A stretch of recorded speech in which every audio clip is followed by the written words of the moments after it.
Sir भरपूर वेळा आपण बघतो की फ्लॅट घेताना किंवा घर बांधायला लोन मिळतं, पण प्लॉट घेताना लोन मिळत नाही. हे का? प्लॉट घेताना लोन मिळत नाही असं नाही आहे. आता सगळ्यात मोठी मेख अशी आहे की सातबाऱ्यावरती तुमचं नाव आहे याचा अर्थ तुम्ही त्या जागेचे मालक आहात असा मुळीच अर्थ होत नाही. एक 5 गुंठे जागा फक्त 10 लाख रुपयात, 20 लाख रुपयात तुमची इच्छा होते तो घेण्याची, पण ती गोष्ट तुम्ही घेतली पाहिजे का? परफेक्ट. ती शेत जमीन मी 5 गुंठ्यांनी, 10 गुंठ्यांनी, 2 गुंठ्यांनी असं काय करतोय, डिमार्केशन करतोय. बरोबर. मी शेतकरी आहे, माझ्याकडे समजा माझी 10 एकर जागा आहे, 4 एकर जागा आहे, 5 एकर जागा आहे. मी तिचा एक प्लॅन तयार केला. त्या प्लॅन तयार करून मी त्याचे वेगवेगळे प्लॉट्स पाडले आणि ते प्लॉट जर मी सेल आउट करत असेल आणि मी जर म्हणत असेल की ते फार्म हाऊस प्लॉट आहेत, तर ती जागा नॉन ॲग्रिकल्चरल आहे का, एने आहे का, हे आपण चेक करायला पाहिजे. पहिली गोष्ट. ओके. कायद्यात जो काही तुम्हाला नियम केलेला असतो तेव्हा नियम मोडायचे नाही, ते वाकवायचे आणि नियम वाकवून आपला व्यवहार चालू ठेवायचा. हे बिल्डर लोक करतील. पण मी माझ्या आयुष्याचे सगळे पैसे लावून जर एखादी प्रॉपर्टी घेत असेल तर या गोष्टीचा मला विचार करावा लागेल ना. बरोबर आहे की हे लिगली आहे काय. बरोबर. हा झाला पहिला मुद्दा. आता त्या फार्म हाऊस प्लॉटहून आपण पुढचे मुद्दे की मी ज्याच्याकडनं परचेस करतोय त्या माणसाला ती प्रॉपर्टी विकण्याचे अधिकार आहेत का. बरोबर. की आपण असं समजू की त्यांनी सांगितलं आमची एने मालमत्ता आहे, नॉन ॲग्रिकल्चरल प्लॉट्स आहेत, 2.5 गुंठ्याचे, 3 गुंठ्याचे, 5 गुंठ्याचे प्लॉट्स आहेत. या सगळ्या गोष्टी करताना आपण या गोष्टीचा विचार करतो का की आपण ज्याच्याकडनं प्रॉपर्टी घेतोय त्याला ती प्रॉपर्टी विकण्याचा अधिकार आहे का. नाही. पहिली गोष्ट.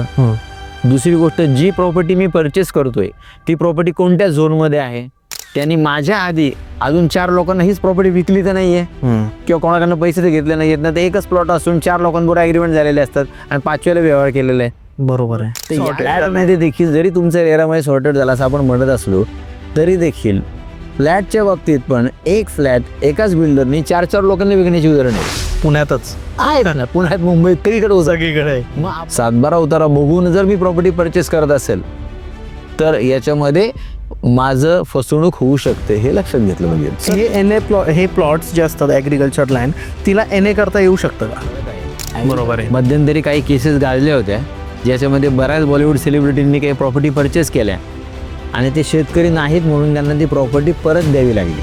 तेव्हा 7-12 समजून घेतलं पाहिजे. म्हणजे 7-12 हा प्रत्येक माणसाला समजू शकतो. बरोबर आहे. इझी आहे.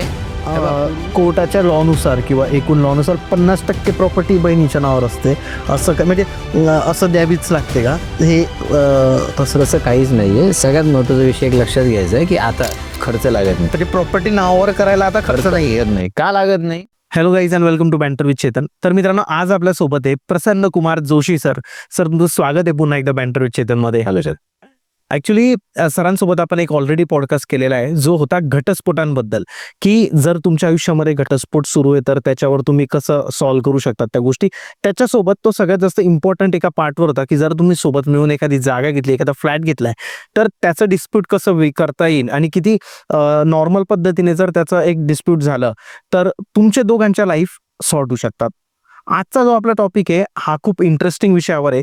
तुम्ही रस्त्याने जात असताना तुम्हाला कोणता प्लॉट दिसतो किंवा तुम्ही पुणे मुंबईत आल्यानंतर तुम्हाला असे बोर्ड दिसतात की एक 5 गुंठे जागा फक्त 10 लाख रुपयात, 20 लाख रुपयात तुमची इच्छा होते तो घेण्याची, पण ती गोष्ट तुम्ही घेतली पाहिजे का?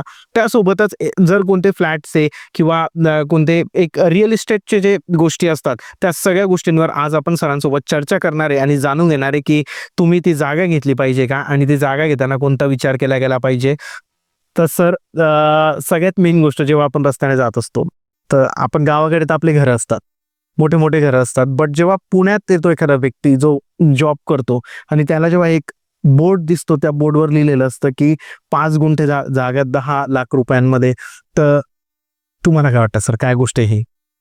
सगळ्यात प्रथमतः आपण जे काही बोर्ड आहेत ते मी अगदी स्पेसिफिकली सांगतो की बोर्ड काय आहेत हे जर नीट समजून घेतलं तर सुरुवात बोर्डपासून झालेली असते. ओके. त्या बोर्डवरती लिहिलेलं असतं की सपोज 5 लाख रुपयामध्ये 1 गुंठा. ओके. नंतर लिहिलेलं असतं फार्म हाऊस प्लॉट्स. बरोबर. नंतर लिहिलेलं असतं की बाबा स्वतःचा बंगला बांधा म्हणून प्लॉट्स. आणि मग त्याच्याखाली काही मोबाईल नंबर असतात किंवा जागेचं डिस्क्रिप्शन किंवा मॅप लिहिलेला असतं. परफेक्ट. पण हे जे 10 लाख, 5 लाख, 1 लाख आणि मग याच्यामध्ये आपण विकतो काय हे समोरच्याने त्या बोर्डवर मेन्शन केलेलं आहे. आता तिथं स्टार मार्किंग आहे अंडर द लाईन्स काय लिहिलंय का बिटवीन द लाईन्स काय लिहिलंय हे तुम्ही पहिल्यांदा पाहिलं पाहिजे. आणि हे पाहिलं जात नाही, कारण आपण काय बघतो की 5 लाख रुपये गुंठामध्ये मला जागा मिळत आहे, बरोबर. आणि मग तो फार्म हाऊस प्लॉट आहे. पण फार्म हाऊस प्लॉट हे जेव्हा नाव त्याला जोडलं जातं तेव्हा याचाच अर्थ असा होतो की तो प्लॉट नाहीये. मग सर मग काय फार्म हाऊस प्लॉट हे अर्थ काय झाला, फार्म हाऊस साठी यूज करू शकता. फार्म हाऊस साठी यूज करू शकता असा प्लॉट आहे. ओके. ओके, म्हणजे ती शेती आहे. परफेक्ट. बरोबर. ती शेत जमीन मी 5 गुंठ्यांनी 10 गुंठ्यांनी 2 गुंठ्यांनी असं काय करतोय, डिमार्केशन करतोय. बरोबर. मी शेतकरी आहे, माझ्याकडे समजा माझी 10 एकर जागा आहे, 4 एकर जागा आहे, 5 एकर जागा आहे. मी तिथे एक प्लॅन तयार केला. त्या प्लॅन तयार करून मी त्याचे वेगवेगळे प्लॉट्स पाडले, आणि ते प्लॉट जर मी सेल आउट करत असेल आणि मी जर म्हणत असेल की ते फार्म हाऊस प्लॉट आहेत, तर ती जागा नॉन ॲग्रिकल्चरल आहे का, एने आहे का, हे आपण चेक करायला पाहिजे. पहिली गोष्ट. ओके. ती जर चेक केली तर मला हे कळेल की मी जी प्रॉपर्टी घेतोय ती ॲग्रिकल्चरल आहे का नॉन ॲग्रिकल्चरल आहे. बरोबर. जर तुम्ही फार्म हाऊस प्लॉट घेताय म्हणजे तुम्ही शेती घेतायत या नावाखाली जर तुम्ही एखादी जागा घेतली आणि ती जागा घेतल्यानंतर मला तिथून शेती करायची आहे का, तर माझ्या डोक्यात असं की मला तिथून बंगला बांधायचा आहे, घर बांधायचं आहे. बरोबर. पण ते फार्म हाऊस होणार आहे, ती नॉन ॲग्रिकल्चरल लँड नाही आहे, ती ॲग्रिकल्चरल लँड आहे. हे आपण लक्षात घेतलं पाहिजे. बरोबर आहे. आता खूप लोकांना असं पण वाटेल की 5 गुंठे 10 गुंठे कुठे शेती मिळते का. ठीक आहे, मध्यंतरीच्या काळामध्ये तुकडेबंदी कायदा आला होता, ज्याच्यामध्ये 20 गुंठ्यापेक्षा कमी क्षेत्र जर तुम्ही परचेस करत असाल तर त्याचं खरेदी खत होत नव्हतं. ठीक आहे, पुण्यामध्ये जवळपास एरियामध्ये देखील खूप प्रॉब्लेम झाले लोकांना. माझ्याकडे पण खूप केस आले होते की सर आमची छोटी जागा आहे, आम्हाला 3 गुंठे जागा घ्यायची, 2 गुंठे जागा घ्यायची. आता काय झालंय, तुकडेबंदी कायदा जो आहे तो काही लिमिट्स पर्यंत ॲबॉलिश करण्यात आलेला आहे. ठीक आहे, याच्यामध्ये छोटी जागा तुम्ही खरेदी करू शकता. करू शकतो सर. आता गव्हर्नमेंटनी जे रिझर्वेशन जे होतं की तुम्हाला जागा परचेस करताना जर ती ॲग्रिकल्चरल प्रॉपर्टी असेल तर ती मिनिमम 20 आर पाहिजे किंवा 20 गुंठे पाहिजे आपण ज्याला म्हणतो, ते जर कमी मध्ये आलं, काही कंडिशन्स मध्ये त्या गोष्टी ऍक्सेप्टेबल झाल्या की तुम्ही 2 गुंठे 3 गुंठे 5 गुंठेचे प्लॉट घेऊ शकता, तर त्याला प्लॉट म्हणायचं का. बरोबर आहे. तर डेफिनेशन ऑफ प्लॉट मध्ये आपण म्हणत असू की ते नॉन ॲग्रिकल्चरल पाहिजे, तर मग इथं मी शेतीचा काही तुकडा विकत घेतोय, मग तो 5 गुंठ्याचा तुकडा आहे, 10 गुंठ्याचा तुकडा आहे, 2 गुंठ्याचा तुकडा आहे, आणि मग तो तुकडा विकत घेतल्यानंतर मला त्या शेतीच्या विकत घेतलेल्या तुकड्यावर ती संबंधित ग्रामपंचायत बांधकामाची परवानगी देणार आहे का. म्हणजे सर फार्म हाऊस जरी बांधायचंय मला तरी मला परवानगी लागेल. येस. हो. आता फार्म हाऊस बांधताना परवानगी का लागते हा पुढचा प्रश्न. बरोबर. होतं काय की माझं जर 1 एकरचा फार्म आहे तर त्याच्यामध्ये मी शेती करून जेव्हा घर बांधतो, बरोबर, तेव्हा शेतीसहित मला घर बांधायला परवानगी लागत नाही. का तर मला शेतीचे सांभाळ करायचा म्हणून मी त्याच्यात घर बांधलेलं आहे. बरोबर. आता मी प्लॉटच घेणार 3 गुंठ्याचा फार्म हाऊस प्लॉट किंवा 5 गुंठ्याचा, त्या 5 गुंठ्यांमध्ये मी कुठं शेती करणार आहे, कुठं ती शेती सांभाळायला घर बांधणार आहे. बरोबर आहे. कायद्यात जो काही तुम्हाला नियम केलेला असतो तेव्हा नियम मोडायचे नाही, ते वाकवायचे, आणि नियम वाकवून आपला व्यवहार चालू ठेवायचा. हे बिल्डर लोक करतील.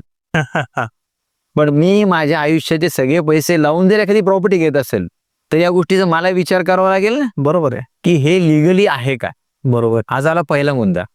आता त्या फार्म हाऊस प्लॉटवरून आपण पुढचे मुद्दे की मी ज्याच्याकडनं परचेस करतोय त्या माणसाला ती प्रॉपर्टी विकण्याचे अधिकार आहेत का. बरोबर. बऱ्याचदा काय होतं की आपण एकच गोष्ट बघतो की फार्म हाऊस प्लॉट आहे, आपण गेलो की आपण असं समजू की त्यांनी सांगितलं आमची एने मालमत्ता आहे, नॉन ॲग्रिकल्चरल प्लॉट्स आहेत, 2.5 गुंठ्याचे 3 गुंठ्याचे 5 गुंठ्याचे प्लॉट्स आहेत.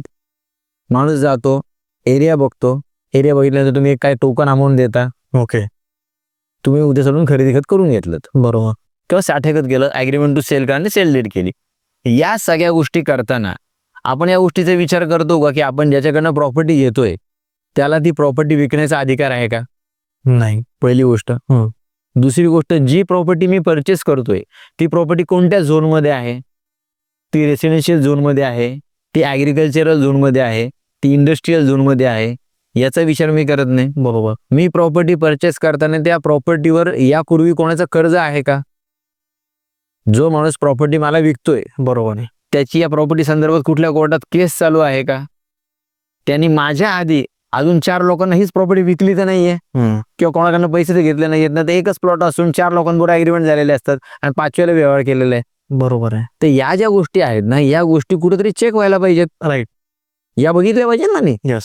करू शकतो सर सामान्य माणूस या गोष्टीचे. 100% करू शकतो. सामान्य माणसाने या गोष्टी चेक केल्याशिवाय त्याच्या आयुष्यातली अशी गुंतवणूक करण्यात काही अर्थ नाही. प्लॉट तर मुळीच नको. फ्लॅट तरी आजकाल रेरामुळे जरा भरपूर सॉर्ट फ्लॅटमध्ये देखील जरी तुमचा रेरामध्ये सॉर्टेड झाला असं आपण म्हणत असलो तरी देखील फ्लॅटच्या बाबतीत पण एक फ्लॅट एकाच बिल्डरने 4-4 लोकांना विकण्याची उदाहरण आहेत. पुण्यातच आहेत ना, पुण्यात, मुंबईत सगळीकडे सगळीकडे आहे. मग आपण हे जे आहे हा या गोष्टी कशा चेक करायच्या? Yes sir. बघा, आता कायद्यामध्ये टर्म अशी आहे की एक कॅवेट एम्प्टॉर म्हणून हा एक लॅटिन शब्द आहे. याचा अर्थ असा असतो की बायर्स बी अवेअर. म्हणजे जर तुम्ही एखादी गोष्ट परचेस करत असाल, बरोबर, तर ती गोष्ट परचेस करताना you should be aware of the things. तुम्हाला ही गोष्ट माहिती असली पाहिजे की त्याचे रिपरकेशन्स काय काय होऊ शकतात. मला ती गोष्ट एकदा जर मी त्यात पैसे दिलेत तर त्याच्यानंतर मला अधिकार कुठले येणार आहे, माझे राईट्स कुठले आहेत, माझ्या लायबिलिटीज कुठल्या आहेत, बरोबर, जबाबदाऱ्या कुठल्या आहेत, ते आपण पाहायला पाहिजे. आपण एखादी प्रॉपर्टी परचेस करताना जे डॉक्युमेंट सगळ्यात पहिल्यांदा आपण चेक करतो ते असतं, आपण त्या बिल्डरला विचारतो की त्याचा 7/12 उतारा आहे का तुमच्याकडं. है ना, प्लॉट घ्यायचा म्हणलं की 7/12 उतारा द्या किंवा प्रॉपर्टी कार्ड घ्या, म्हणून आपण तो 7/12 उतारा बघतो. बरोबर.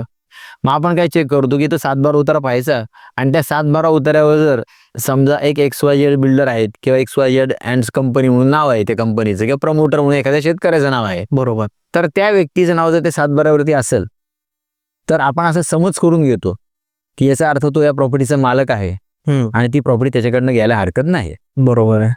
हा आपला एक ढोबळ समज झाला. त्या पद्धतीने जगात व्यवहार होतात किंवा आपल्याकडे व्यवहार चालतात. म्हणजे मोस्टली महाराष्ट्रात हे व्यवहार चालतात असं म्हणायला हरकत नाही. बरोबर. म्हणजे तुम्ही सांगितलं सर की जी जास्त ऑडियन्स आहे ती 7/12 बघते, ज्या माणसाशी ते बोलताय त्याचं नाव बघते, संपला विषय. बस. आता सर पुढचं इम्पॉर्टंट गोष्ट, आता सगळ्यात मोठी मेख अशी आहे की 7/12 वरती तुमचं नाव आहे याचा अर्थ तुम्ही त्या जागेचे मालक आहात असा मुळीच अर्थ होत नाही.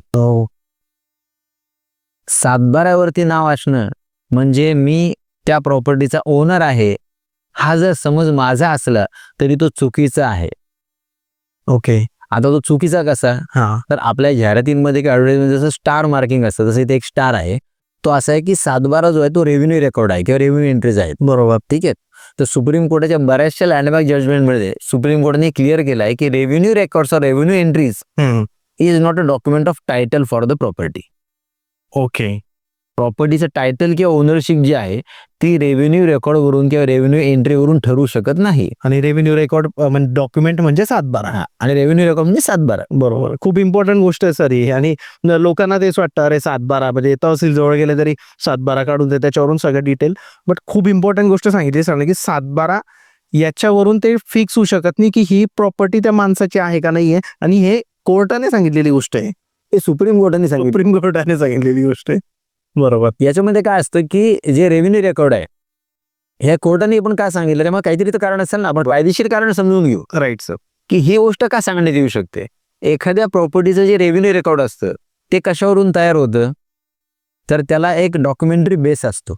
म्हणजे जेव्हा तुमचं नाव एखाद्या 7/12 उतार्यावर लागलं जातं किंवा रेकॉर्ड केलं जातं, ते एकतर तुम्ही जर त्या प्रॉपर्टीमध्ये वारस असाल, म्हणजे तुमची वडिलोपार्जित प्रॉपर्टी असेल, बरोबर, तर मग आधी आजोबांचं नाव असतं, मग वडिलांचं असतं, मग मुलाचं असतं. अशा पद्धतीने वारस म्हणून त्यांचे नाव 7/12 येतात. ओके. जर तुम्ही ती प्रॉपर्टी परचेस केली असेल, जर रजिस्टर्ड सेल डीड असेल, तुमचं खरेदी खत असेल, तर त्याच्यानुसार तुमचं नाव ते 7/12 उतारायला लावलं जातं किंवा प्रॉपर्टीमध्ये रेकॉर्डला येतं. बरोबर. आता हे जे रेव्हेन्यू एंट्रीवरून आपण ओनरशिप ठरवतो तेव्हा आपल्याला हे बघावं लागतं की या रेव्हेन्यू एंट्रीचा सोर्स काय आहे. Okay. Source of the entry is important. म्हणजेच त्या प्रॉपर्टीवर जर त्या माणसाचं नाव ओनर म्हणून लागला असेल तर ओनर म्हणून नाव रेकॉर्ड होताना त्या ओनरशिपच्या नावाचा सोर्स काय आहे. बरोबर. त्याला आपण साध्या सोप्या भाषेत फेरफार म्हणतो. जो 7/12 उतारावरती जर एखाद्याचं नाव असेल त्या पुढे एक नंबर लिहिलेला असतो. ओके. त्या नंबरला फेरफार नंबर असं म्हणतात. फेरफार नंबर. ठीक आहे. तो जो नंबर आहे त्याला म्युटेशन एंट्री नंबर पण म्हटलं जातं. ओके. मग तो म्युटेशन एंट्री नंबर किंवा फेरफार नंबर जो असतो तो नंबर हे डिफाईन करतो की why the name of this particular person is there on the 70 extract. त्या माणसाचं नाव त्या 7/12 उतारावरती का बरं आहे हे त्या नंबरमध्ये लिहिलेलं असतं. बरोबर. मग तो जो नंबर आहे तो नंबर आपल्याला चेक करावा लागतो. जर आपण तो नंबर चेक केला आणि नंबर चेक करतानाच आपल्या हे लक्षात आलं की हा जो माणूस आहे ज्याचं नाव या 7/12 उतारावरती आहे त्या माणसाला समजा एक 7323 नावाचा नंबर आहे ज्या नंबरनी त्याचं सातबारा उतारावरती नाव लागलं आहे, बरोबर. आणि तो नंबर हे डिफाईन करतोय की त्या माणसाने एका विशिष्ट तारखेला खरेदी खताने ती प्रॉपर्टी परचेस केली होती आणि म्हणून त्याचं नाव त्या सातबारा उतारावरती लावण्यात येत आहे. ओके. असं जर तलाठ्याने आणि सर्कलनी ते रिमार्क टाकून जर तो फेर म्हणजे म्युटेशन रेकॉर्ड केला असेल, बरोबर. तर ते कारण असतं त्या माणसाचं सातबारा उताराला नाव असण्याचं. हा झाला पहिला पर्याय. बरोबर. दुसरा पर्याय की तो जो वारस असेल आणि वारस म्हणून त्याचं नाव लागलं असेल, तर तिसरा पर्याय त्याला कोणीतरी गिफ्ट केलं असू शकतं, त्यानुसार त्याचं नाव लागलं असू शकतं. बरोबर. म्हणजे आपलं पहिलं कर्तव्य काय आहे, आपण हे चेक करायला पाहिजे की याचं नाव या सातबारा उताराला कशामुळे लागलं आहे. हा, एक तर वडिलोपार्जित किंवा जीव. आणि ते जर नाव त्याचं ज्या कारणामुळे लागलं आहे ते जर लिगल आणि व्हॅलिड कारण असेल, ते जर कायदेशीर कारण असेल, बरोबर, तरच ते नाव कायदेशीर आहे. बरोबर आहे. तेव्हाच ती प्रॉपर्टी घेऊ शकतात. जर ते नाव चुकीच्या पद्धतीने लागलं असेल किंवा ते फ्रॉड डॉक्युमेंटेशनने लागलं असेल, तर त्यावेळेस ती प्रॉपर्टी डिस्प्युटेड आहे. फक्त मी सातबारा उतारा बघितला आणि म्हणलं या माणसाचं नाव म्हणजे हा मालक झाला, असं होत नाही. सातबारा उतारा बघून जर मी प्रॉपर्टी परचेस करत असेल तर याच्यामध्ये माझं फसवणूक होऊ शकते, हे लक्षात घेतलं पाहिजे. सर, तुमच्याकडे जर कुणी आलं असं आणि त्या व्यक्तीला जर प्रॉपर्टी घ्यायची, तो बिल्डर असू द्या, इंडस्ट्रियलिस्ट असू द्या, नॉर्मल पर्सन असू द्या, तर तुम्ही त्याला ॲज अ वकील पूर्ण गाईड कराल यामध्ये, म्हणजे तुमची फीज वॉटएव्हरची आहे ती, पण तुम्ही याच्यात पूर्ण डिटेल माहिती सांगतात किंवा तुम्ही पूर्ण कन्सल्ट करता. सगळ्यात महत्त्वाचा विषय असा असतो की माझ्याकडेच काय, कुठल्याही वकिलांकडे जर या पद्धतीने जर एखादा क्लायंट येत असेल की त्याला प्रॉपर्टी परचेस करायची आहे, तर सगळ्यात पहिले आपल्याला हे बघितलं पाहिजे की ती जी प्रॉपर्टी आहे त्या प्रॉपर्टीचं टायटल रेकॉर्ड काय सांगते, म्हणजे त्याची जी मालकीचे रेकॉर्ड आहे ते काय सांगते. ठीक आहे. त्याच्यासाठी दोन प्रकारची रिपोर्ट असतात. एक असतो टायटल सर्च रिपोर्ट, ज्याच्यामध्ये त्या प्रॉपर्टीच्या मागच्या 20 वर्षांचा 30 वर्षाचा इतिहास बघितला जातो. बरोबर. आणि दुसरा असतो टायटल व्हेरिफिकेशन रिपोर्ट, ज्याच्यामध्ये ती प्रॉपर्टी व्हेरीफाय केली जाते. करेक्ट. म्हणजे त्या प्रॉपर्टीचा झोन कुठला आहे, ती प्रॉपर्टी एने आहे का, त्या प्रॉपर्टीवर कन्स्ट्रक्शन जे झालंय त्याला परमिशन मिळालेली आहे का, जर फ्लॅट असेल किंवा बंगले असतील तर. आणि ती जी प्रॉपर्टी आहे ती प्रॉपर्टी ज्या ओनरच्या नावावर आज आहे त्या नावावरती आज असताना याच्या पूर्वी 30 वर्ष आधी ती कोणाच्या नावावर होती, बरोबर, 10 वर्ष आधी कोणाच्या नावावर होती, हा सगळा प्रवास किंवा इतिहास जो असतो एवढं डिटेल बघावा लागतो. ते डिटेल बघावं लागतं, तर आपल्याला हे लक्षात येतं की प्रॉपर्टी जी आहे ही लिगल प्रॉपर्टी आहे किंवा नाही. बरोबर आहे. त्या प्रॉपर्टीला कायदेशीर महत्त्व असतं. आपण जेव्हा करोडो रुपये इन्व्हेस्ट करून एखादी प्रॉपर्टी परचेस करतो, करेक्ट, ठीक आहे, किंवा 5 आणि 10 लाख रुपये गुंठ्याने आपण एखादी प्रॉपर्टी जेव्हा परचेस करायला जातो, ते आपल्याला हे माहिती असलं पाहिजे हा जो विकणारा आहे त्याला तो अधिकार आहे का. बरोबर आहे.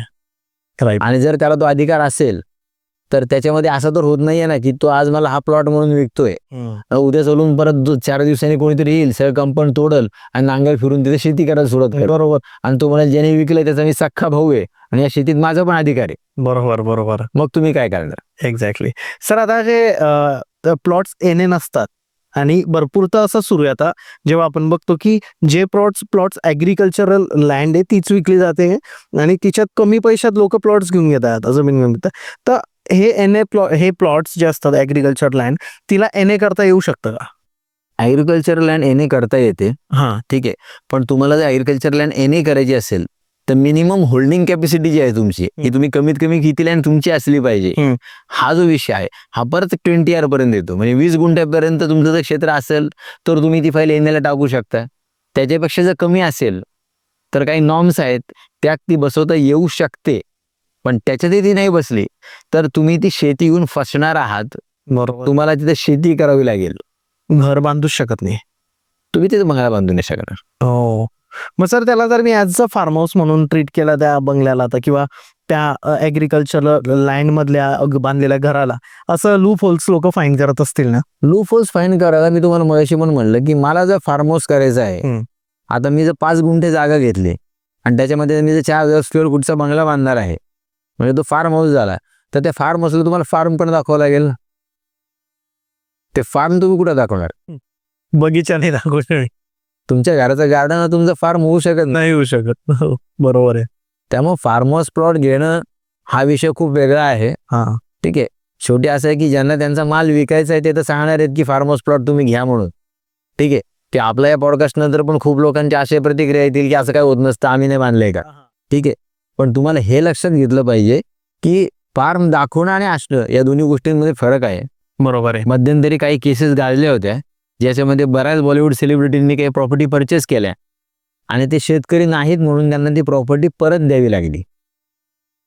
ठीक आहे. राणी मुखर्जीची केस झाली होती, अमिताभ बच्चनची केस झाली. तर म्हणजे मला हा कन्सेप्ट नाही कळाला की जर मी शेतकरी नाहीये किंवा माझ्या नावावर कोणतीच शेती आज नाहीये तर मी नवीन शेती नाही घेऊ शकत. राईट. जर तुम्ही शेतकरी नाहीयेत आणि जर तुम्ही शेत जमिनी विकत घेतायत हा, आणि तुमच्याकडे जर शेतकरी असल्याचा दाखला किंवा पुरावा नाहीये तर तुम्हाला शेती विकत घेता येत नाही. सर मग अशा व्यक्तीने काय करत, जर कोणाला घ्यायचीच आहे शेती तर तो काय करेल बिचारा? बा असं असतं की शेती विकत घेताना वडिलोपार्जित कोणाचं कुठेतरी पूर्वी शेती असू शकते, हा, ज्याचा तो रेकॉर्ड दाखवू शकतो. ओके. ठीक आहे.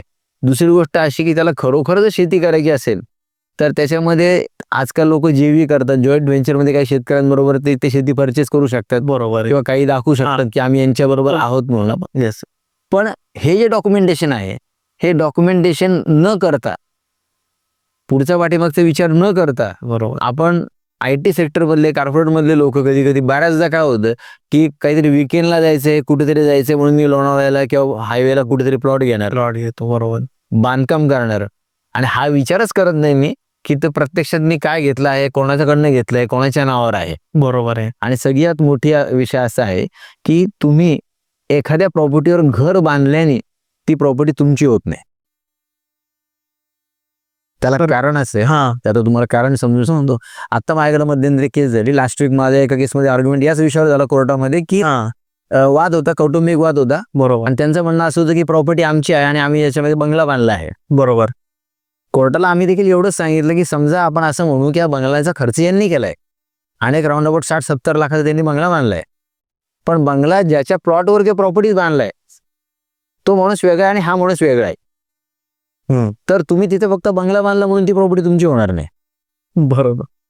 होतं काय म्हणजे प्लॉट वेगळ्याचा होता का सर? प्लॉट वेगळ्याची फेर एक होतं म्हणजे प्लॉट जर मल्टिपल ओनरशिप मध्ये असेल, जसं मी तुम्हाला मगाशी सांगितलंय की मी 5 लाख रुपये गुंठे एखादी जागा घेतली, 5 गुंठे जागा घेतली, 25 लाख रुपये दिले. ती जी जागा होती ती जागा एका जॉईंट हिंदू फॅमिलीची होती किंवा काही जॉईंट फॅमिलीमधली जागा आहे. कुठली जॉईंट फॅमिली असो, हिंदू असो, आधार असो, पण त्या जॉईंट फॅमिलीमधल्या जागेमध्ये असं झालं होतं की एका मोठ्या भावाने फक्त स्वतःचं नाव लावलं. बरोबर. त्यांनी प्लॉट विकून टाकले. नंतर धाकट्या भावांनी केस केली कोर्टामध्ये की आमचा पण या प्रॉपर्टीमध्ये अधिकार होता. कोर्टाने ऑर्डर केली की सगळ्यांचे नाव प्रॉपर्टीमध्ये लावण्यात यावे. हो. मग त्यांनी थोडीच तुम्हाला प्लॉट विकलाय. बरोबर आहे. त्याचा दोष पण नाही. तो म्हणणार की मी त्या माणसाला ओळखत पण नाही आणि माझ्या भावाने यांना माझी जागा विकली असली तरी या जागेमध्ये माझा हिस्सा आहे. बरोबर आहे. ज्याला आपण अनडिवायडेड शेअर म्हणतो, जो पार्टिशन झालेला नसतो, राईट. त्याच्या राईटसाठी म्हणून जर तू म्हणला की बाबा याच्यामध्ये 1/7, 1/3, 1/4 हिस्सा माझा आहे पूर्ण अख्ख्या लेआउटमध्ये तुमच्या, बरोबर. आणि त्यामुळे आता इथं कोणाला काहीच बांधकाम करता येणार नाही, तर अशा वेळेस तुम्ही काय करणार? म्हणजे मागच्या वर्षी सुप्रीम कोर्टामध्ये महाराष्ट्रातनं जे केस गेली आणि माझ्या नशिबाने त्या केसमध्ये मला स्वतःला सुप्रीममध्ये काम करण्याचा अनुभव आला किंवा ते काम मी चालवलं.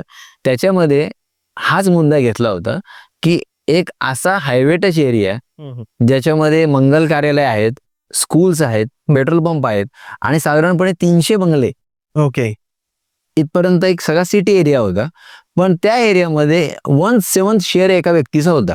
1/7 शेअर. ओके.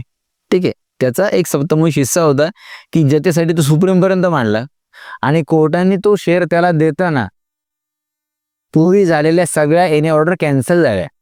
हो. आणि मग त्या प्रॉपर्टीज सर त्याला मिळाल्या त्या प्रॉपर्टीज आहेत त्या सगळ्या बंगल्यावाल्यांना, सगळ्या स्कूल्सला, सगळ्या त्या मंगल कार्यालयावाल्यांना, पेट्रोल पंपवाल्यांना नोटिसेस निघाल्या की तुम्ही प्रिपायसेस व्हॅकेट करा, याची एनी ऑर्डर कॅन्सल होत आहे आणि कलेक्टरला ऑर्डर झाली की तू सगळ्यांना ताबा दे. सर आता जसं आपण या सगळ्या गोष्टी बघितल्या तर 7/12 जो असतो तर त्यामध्ये कोणकोणत्या गोष्टी येतात सर 7/12 मुळात 7/12 उतारा म्हणजे ही टर्म खूप फेमस आहे. 7/12 नावाने हॉटेल्स पण गावात ओपन आहे ना. तर 7/12 उतारा म्हणजे काय, हा जेव्हा आपण प्रश्न बघतो ना तेव्हा तुम्ही जेव्हा 7/12 हे लिहिता तेव्हा युअर रायटिंग 7/12. बरोबर आहे ना. राईट. याचा अर्थ कुठले तरी 12 डॉक्युमेंट आहेत ज्यातला हा 7वा कागद आहे. ओके. हा 7/12 आहे. आता म्हणजे तुमच्या पॉडकास्टच्या माध्यमातून ही पण गोष्ट मी क्लिअर करतो. बहुतांशी आता खेदानी म्हणावं लागेल मला, मी चांगल्या सेन्समध्ये म्हणत नाहीये, की माझ्या बऱ्याचशा वकील मित्रांना देखील हे 12 डॉक्युमेंट कोणते आहेत विचारले तरी देखील आजकाल लोक विचार पडतात की नेमकं काय 7-12 बद्दल बोला फक्त. पण तो तसा विषय नाहीये.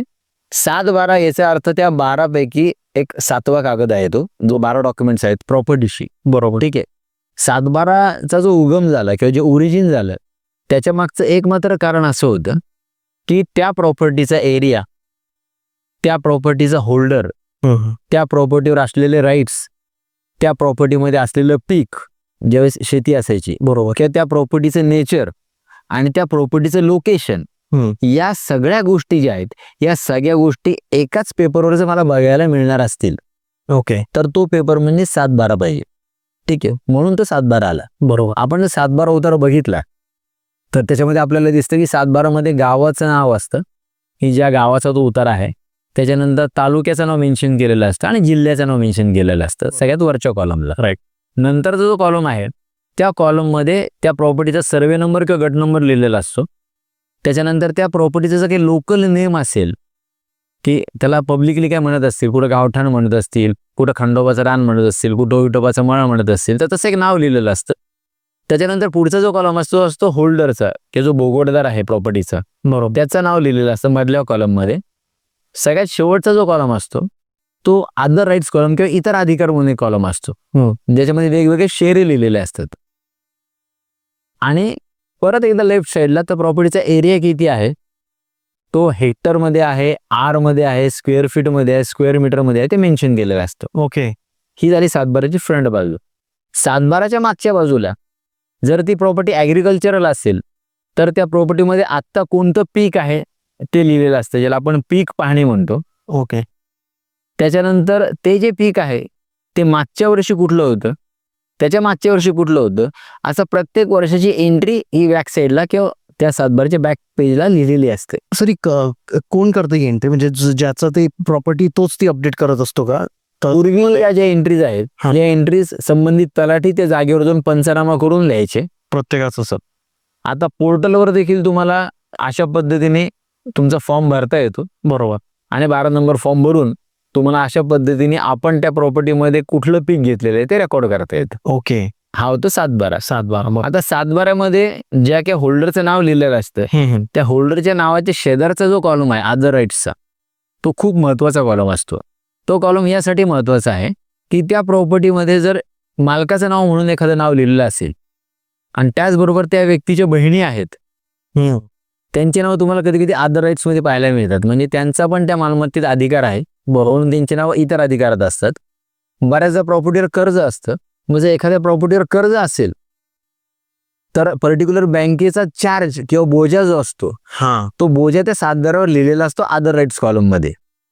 ओके. त्याच्यानंतर ती जी काय कुठली प्रॉपर्टी आहे त्या प्रॉपर्टीमध्ये जर त्या माणसाचं नाव आहे आणि त्याच नावाबरोबर जर त्या प्रॉपर्टीमध्ये एखादी कोर्ट केस किंवा लिटिगेशन चालू असेल, बरोबर, तर ते देखील मेन्शन केलं गेलेलं असतं. ते पण अदर राईट कॉलम मध्ये मेन्शन करतात की याच्यामध्ये कोर्टाची केस चालू आहे, याच्यामध्ये बँकेचं कर्ज आहे, बरोबर, बँकेची केस चालू आहे, एखादी प्रॉपर्टी ॲक्वायर झालेली असते, रिझर्वेशन पडलेलं असतं, ते देखील त्या प्रॉपर्टीमध्ये मेन्शन केलेलं असतं.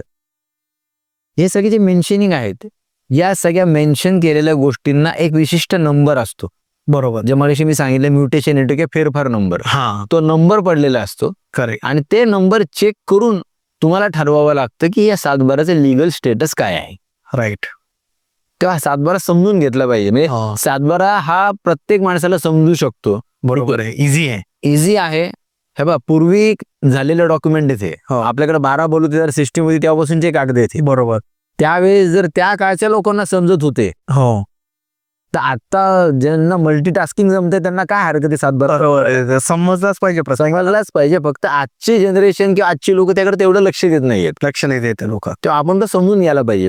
आता जेव्हा आपण 7-12 बद्दल बोलतोय तेव्हा सिटी मध्ये जर प्रॉपर्टी असेल कारण तिथे सिटी सर्वे उतारा असतो. बरोबर. आपण त्याला प्रॉपर्टी कार्ड म्हणतो. राईट. प्रॉपर्टी कार्ड पण सेम आहे, ज्याच्यामध्ये होल्डर्सची नावं असतात, इतर अधिकार असतो, चार्ज असतो. करेक्ट. प्रॉपर्टी कार्ड मध्ये एंट्रीसाठी म्युटेशन पडतात, म्हणजे फेरफार नंबर पडतात. बरोबर. तेव्हा सिटी सर्वेचा उतारा आणि 7-12 उतारा. हे जे उतारे आहेत, हे उतारे आपल्याला हे सांगतात की त्या प्रॉपर्टीवर आज रोजी कोणाचं नाव रेव्हेन्यू रेकॉर्डला आहे. हो. ते उतारे आपल्याला हे सांगत नाहीत की प्रॉपर्टीचे मालक कोण आहे. ओके. आपल्याला फक्त रेव्हेन्यू एंट्री कळत, बरोबर. असा विषय आहे. एक्झॅक्टली. सर, तुम्ही याच्यात एक बहिणींचा मुद्दा मांडला की 7-12वर आपल्याला हेही कळतं की बहिणींचे नावं जॉईन आहे का नाही. तर कोर्टाच्या लॉनुसार किंवा एकूण लॉनुसार 50% प्रॉपर्टी बहिणीच्या नावावर असते, असं काय म्हणजे असं द्यावीच लागते का हे? तसं काहीच नाहीये. सगळ्यात महत्त्वाचा विषय एक लक्षात घ्यायचा आहे की आता जेव्हा आपण इक्वेलिटी बिफोर लॉ या विषयावर बोलत आहोत, तेव्हा मुलाचा अधिकार आणि मुलीचा अधिकार हा मालमत्तेमध्ये समान धरला जातो. बरोबर. त्यामुळे टक्केवारी हा विषय राहत नाही. ठीक आहे. आपण फक्त एकच गोष्ट लक्षात घ्यायची की इतर अधिकारामध्ये असो की मालक सदरी असो, जर नावं आहेत, घरातल्या लेडीजचे नाव आहेत, बहिणींचे नाव आहेत किंवा त्या माणसाच्या मुलींचे नाव आहेत. बरोबर. पूर्वीच्या काही नावं इतर अधिकारामध्ये लागत होते, या बहिणींना फक्त हक्क दिला जायचा. त्याला आपण काय म्हणायचो की एक त्याला असं पूर्वी एक कन्सेप्टमध्ये नाव होतं की त्याला एक आय थिंक काहीतरी उटीबिटीचे व्यवहार किंवा चोळी बांगडी म्हणून एक शब्द आहे. चोळी बांगडी हा शब्द आहे तो असायचा. नाही जसं राखी पौर्णिमेला आली, दिवाळीला आली, बरोबर, त्या टाइममध्ये तिला त्या प्रॉपर्टीतनं out of that particular property त्या बहिणीला त्यातनं काहीतरी मिळावं. बरोबर. म्हणजे काय मिळावं बाबा, की जर 10 पोते पीक झालं तर 1 पोतं बहिणीला दिलं जावं. अशा पद्धतीने ती नावं आहेत. बरोबर आहे. आता त्या जागेमध्ये तुम्ही पीक घेतच नाहीयेत, त्यात तुम्ही कुठेतरी प्लॉट पाडून ठेवलेले आहेत. बरोबर. ते तुम्ही विकताय, राईट. फार्म हाऊस म्हणून विकताय किंवा नॉन ऍग्रिकल्चर करून विकतायत. तर या गोष्टी करताना तुम्ही त्या बहिणीची संमती घेतली आहे का? बरोबर आहे. ते असायला पाहिजे. किंवा त्या बहिणीची जी मुलं असतील, बहिणीचे जे वारस असतील, त्यांची नावं रेकॉर्डला आहेत का? बऱ्याचदा काय होतं की कुठेतरी मागं एखाद्याच्या आजीचं पणजीचं नाव असतं, त्याच्यानंतर त्यांची पुढची पिढींची नावं राहत नाहीत. बरोबर. आणि आपल्याला पण हे लक्षात येत नाही. आपल्याला असं वाटतं की ठीक आहे, 7-12वरती आज कोणाचं नाव दिसत नाही म्हणजे प्रॉपर्टी क्लिअर आहे. बरोबर आहे. पण unless and until you take a title search report आणि तुम्हाला हे समजू शकत नाही. हे अदर मधलं चेक करा की अदर राईट्स आहे, इतर अधिकारामध्ये कोणाची नावं आहेत. बरोबर. हे आधी बघा की अजून कोणाकोणाला त्याचे अधिकार आहे, मग आपल्याला आपला अधिकार ठेव. पण मग सर, एक जर बघायला गेलं, आता समजा माझे आजोबा होते, त्यांना 4 बहिणी होते. आजोबा वारले तोपर्यंत त्यांनी प्रॉपर्टी वडिलांच्या नावावर नाही केली. आता त्यांच्या ज्या 4 बहिणी आहे ती त्यांना लागली, त्यांचे पण नावं त्याच्यात आहेत. तर सर, मग यांना मला प्रत्येक आता जर ती प्रॉपर्टी मला माझ्या वडिलांच्या नावावर करायची तर त्यासाठी तर मला त्या 4 बहिणींची संमती लागेल किंवा त्यांच्यातले 1-2 वारले तर त्यांच्या मुलांची लागेल. मग हे जरा व्हास्ट होतं असं नाही वाटत का तुम्हाला? आणि याच्यावर सोल्युशन काय सर, की जर लवकर ही प्रोसेस करायची, नावावर करायची, तर हे लवकर कसं होऊ शकतं? कारण काही डिस्प्यूट्स असतात फॅमिलीजमध्ये, कुणी नाही येत, कारण ते साईन करायला पण त्याच गावाला जावं लागतं जे मूळ गाव असतं आपलं. तर याच्याबद्दल तुम्ही काय सांगणार? सगळ्यात पहिली गोष्ट एक स्पष्ट करतो मी, आता त्याच्यासाठी खर्च लागत नाही. पहिली गोष्ट, हा जो पूर्वीचा आपला समज होता की खर्च लागतो, खर्च लागत नाही. म्हणजे प्रॉपर्टी नावावर करायला आता खर्च नाही येत नाही. का लागत नाही? जर ती रक्ताच्या नात्यामध्ये असेल, बरोबर, ठीक आहे, तर त्यात आता तुम्हाला स्टॅम्प ड्युटी लागणार नाही. प्रॉपर्टीच्या व्हॅल्युएशन नुसार तुम्हाला स्टॅम्प भरावा लागत नाही. बरोबर. हा झाला पहिला मुद्दा. दुसरा मुद्दा, ते डॉक्युमेंट रजिस्ट्रेशन करताना किंवा नोंदवताना ते त्या गावात जाऊन नोंदवायला पाहिजे असंही नाही. तुम्ही जिथे राहताय, समजा बहिणी बाहेरगावी आहेत, बाहेर राज्यांमध्ये, बरोबर, ठीक आहे, तिथून ते प्रॉपर्टीचे डॉक्युमेंट करू शकतात. त्यांना जर हक्क सोडून द्यायचा आहे की आपला अधिकार दुसऱ्या कोणाला तरी द्यायचा आहे तर त्यांना तो देता येतो. अजून सगळ्यात सोपा कागद जर करायचा असेल तर घरातील कुठल्या तरी एका व्यक्तीच्या नावाने तुम्हाला पॉवर ऑफ अटर्नी किंवा मुखत्यारपत्र करून देता येतं, ज्यानुसार त्या व्यक्तीला तुम्ही ते राईट्स देऊन टाकतात. बरोबर. आणि तुमच्या बिहाफमध्ये ती व्यक्ती जाऊन ती प्रॉपर्टी जी आहे ती सेल आउट करून येते किंवा हक्क सोडून देते. बरोबर. या ज्या गोष्टी आहेत ना, या टेक्निकलिटीज आपण समजून घेतल्या पाहिजेत. बरं, हे सगळे कागदपत्र करायला तुम्हाला कुठल्याही वकिलाची गरज लागत नाही. ही सगळी कागदपत्र तुम्ही ॲट युअर ओन करू शकता. ओके. मध्यंतरी जेव्हा एक गोष्ट फार आली आणि गव्हर्नमेंटने ती गोष्ट केल्यानंतर मी स्वतः पण ॲप्रिशिएट करतो या गोष्टीला की सेल्फ अटेस्टेशन नावाचा प्रकार निघाला. म्हणजे काय, किंवा मी स्वतः सही करून सांगतो की हा जो कागद आहे बरोबर हा खरा आहे, त्याला माझं सेल्फ अटेस्टेशन मी केलं आहे. करेक्ट. आता पुढची सिस्टीम निघाली आहे की जर मला माझ्या प्रॉपर्टी मधला हक्क सोडून द्यायचा आहे तर तो हक्क सोडताना मला डॉक्युमेंट्स कुठले करायचे आहेत आणि काय लिहून द्यायचं आहे याचं बेसिक नॉलेज जरी असलं तरी मी ते करू शकतो. बरोबर. त्यासाठी मला कुठेतरी सब रजिस्टर ऑफिसमध्येच गेलं पाहिजे, हा गाव. त्याच गावाला गेलं पाहिजे आणि तिथंच कागद केलं पाहिजे. हे जे कुणी पसरवलंय हा त्यात अर्थ नाहीये. ओके, हे खोटं आहे सर. सर ह्या बिझनेस पॉलिसीज आहेत, याच्यात काही अर्थ नाही. हा, हे रिलेटिव्ह मध्येच मी बघतोच आहे, घरातलंच उदाहरण आहे. तर असं की आम्हाला घ्यायला गाड्या पाठवा वगैरे असे पण गोष्टी चालू आहे. ठीक आहे, पण ते काहीच गरज नाहीये ना. हे बघा काय होतं, टेक्नॉलॉजी वाढ झालेली आहे. बरोबर. आपण त्या गोष्टीचा फायदा कसा घ्यायचा ते आपल्यावर आहे. सपोज माझं एखादं डॉक्युमेंट पेंडिंग आहे आणि माझा क्लायंट मला सांगतो की बाबा माझा मुलगा US ला असतो किंवा त्यांची आई जर्मनीमध्ये आहे आणि मग डॉक्युमेंट मला इथं करायचंय. मग त्या US वरून किंवा जर्मनीवरून त्या व्यक्तीने यायचं आणि इथं आम्ही पुण्यामध्ये त्यांचं डॉक्युमेंट करायचंय की अंधेरीला जायचं आणि रजिस्ट्रेशन करायचंय. या गोष्टी करताना मिळणाऱ्या पैशापेक्षा प्लेनचा खर्च जास्त होईल. बरोबर आहे, एक्झॅक्ट. ठीक आहे. तेव्हा या विषयात आपण काय करू शकतो, या सगळ्या गोष्टी आता ऑनलाईन झालेल्या आहेत. बरोबर. ठीक आहे. त्यांना तिथल्या एम्बसीमध्ये किंवा तिथल्या रजिस्ट्रेशन ऑफिसमध्ये जाऊन हा, जर त्यांनी सिग्नेचर केल्या तर डॉक्युमेंट इथं होऊ शकतं. बरोबर आहे. हे आपण लक्षात घेतलं पाहिजे. टेक्नॉलॉजी ऍडव्हान्स झालेली आहे, ती वापरा, राईट ती राईट समजून घ्या. राईट. आणि कायद्यामध्ये पण ते टेक्नॉलॉजी आलेली आहे. करेक्ट. होतं काय की आपण जे काही पूर्वीपासून चालत आलेलं आहे तेच कुठेतरी डोक्यात धरतो. आणि सॉरी टू से पण आमच्या क्षेत्रात देखील पूर्वापार चालत आलेली प्रॅक्टिस जी आहे तीच चालू आहे. ती चुकीच्या बरोबर हे देखील कधी कधी बघितलं जात नाही. बरोबर आहे सर. तेव्हा आपल्याला थोडं वेल इन ॲडव्हान्स राहावं लागेल. एक्झॅक्टली. आणि या गोष्टी जर लोकांनी स्वतः माहिती करून घेतल्या तर त्यांची फसवणूक टळणार आहे. टळणार आहे. बरोबर आहे सर.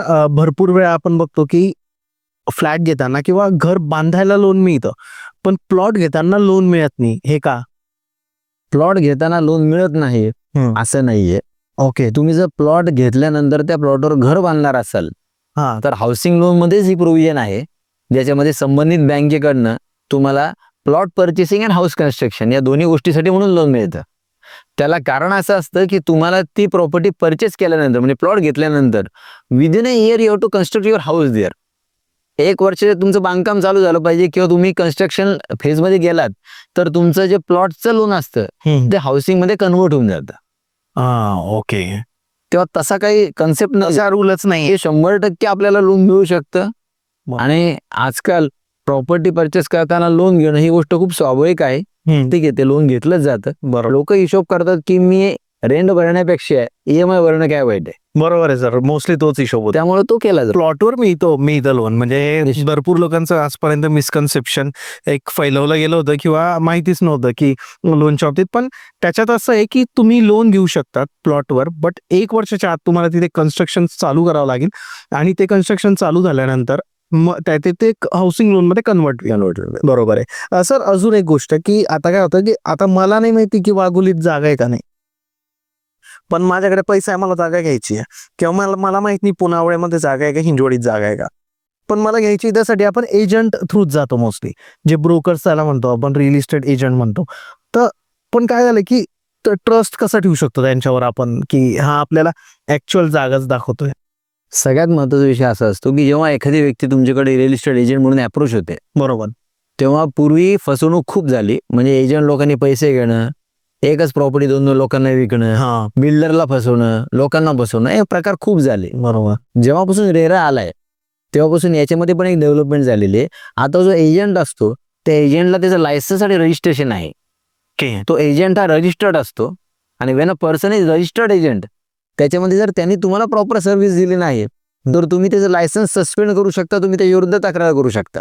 ओके. पण for that purpose you have to check की मी ज्या एजंट बरोबर काम करत आहे हा, त्या एजंटकडे रजिस्ट्रेशन आहे का, मग तो एजंट म्हणून त्याच्याकडे लायसन्स आहे काय. करेक्ट. मला जर एखादा माणूस येतो आणि म्हणतो चला सर तुम्हाला एखादा प्लॉट दाखवतो, प्रॉपर्टी दाखवतो, बरोबर, तर मी त्याला विचारलं पाहिजे की बाबा तुझं एजंट आहे तर तुझं लायसन्स कोड काय आहे. करेक्ट. मी व्हेरीफाय करायला पाहिजे की तो व्हेरीफाईड एजंट आहे का, राईट. लायसन्स होल्डर आहे का, आणि मगच मी त्याकडनं व्यवहार केला पाहिजे. बरोबर आहे. कारण तसं न करता जर व्यवहार केला आणि उद्या फसवणूक झाली आणि एजंटनी फक्त मोबाईल बंद करून ठेवला, तर आजकाल मोबाईल बंद करणं म्हणजे तो माणूस तुमच्यापासून लांब जाणं, संपला विषय. शोधणार कुठे त्या. हो, बरोबर आहे सर. त्यांच्याकडे लायसन आपण मागू शकतोय हे. 100% मागू शकतो. बरोबर आहे. तर सर थँक्यू सो मच. नेहमी सारखंच तुम्ही यावेळेस पण आपल्या ऑडियन्सला जी गरजेची माहिती आहे ती दिली. म्हणजे भरपूर लोकांना याचा फायदा होईल. आणि आता आज तर आपण एक रेसिडेन्शियल प्लॉट बद्दल जास्त बोललेलो आहे याच्यामध्ये, की कुणाला जर घ्यायचं आहे तर त्यांनी कोणत्या गोष्टी बघितल्या पाहिजे 7-12, त्याच्यानंतर लोन मिळू शकतं आणि मल्टिपल टॉपिक्स कव्हर झाले सर. नेक्स्ट टाइम आपण कमर्शियल प्रॉपर्टी जर कुणाला घ्यायची आहे त्यावर पण एक चांगला सर्च करू शकतो, कारण कमर्शियल प्रॉपर्टी खूप छोटी असू शकते आणि कॉम्प्लेक्स टाईप पण असू शकते आणि त्याच्यातही खूप लॉज असतील, लिगल लॉज असतील. तर थँक्यू सो मच सर. आणि जर तुम्हाला काही इश्यूज आहेत, काही प्रॉब्लेम्स आहेत, तर डिस्क्रिप्शनमध्ये सरांचा नंबर दिलेला आहे. सरांचं इंस्टाग्राम अकाउंट ज्याला लाखो फॉलोअर्स आहे आणि तिथे जर तुम्ही फॉलो केलं तर तुम्ही माझ्या चॅनलचे व्हिडिओज बघणार नाही, इतकी इन्फॉर्मेशन त्या सरांच्या चॅनलवर आहे. तर तुम्ही तेही जाऊन सबस्क्राईब करा, त्याला फॉलो करा. Sir thank you so much.